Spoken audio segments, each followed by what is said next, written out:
Hi mga be, pupunta tayo na Ozamis kasama lolo at lula ko at mga kapatid at mama at papa.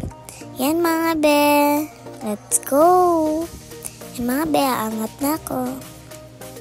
Ayan mga be, papunta na kami ng Ozamis. Nandito na kami sa Ozamis. Yan.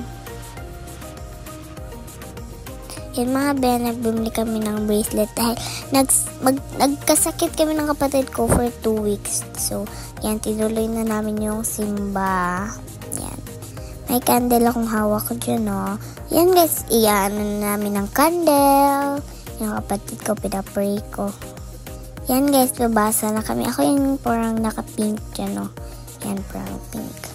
So, yan guys, kinubis ako ng papa ko dahil hindi ko angat. Hindi ko si abot. Kaya yan. Gentle lang talaga yung nyo. So yan guys, naglaro kami ng kapatid ko at sobrang saya ng playground nila. Kaya pumunta na kayo para din nga ma-realize nyo na maganda din. Diba? So yan ako. Yan guys. Sobrang lamig dyan. So yan guys, pag nakakakita ka ng ganyan, gusto nyo ba? Ako gustong gusto. Kaya nanghihingi ako ng pera. So yan mga guys. Kinuha ko yung mga nakuha ko at yan. Yan mga guys, halo-halo. Yan yung lola at lola ko. So, halo-halo dalawa. So, yung nagustuhan ko is yung ube na ice cream.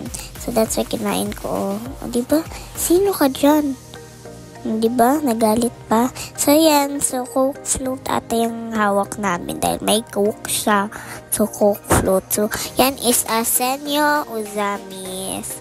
So, punta na kayo para ma-realize nyo na sobrang bago kami makauwi, dumaan muna kami dito sa Native Chicken Barbecue. So, ayan, kakain na tayo. Kain na tayo mga guys.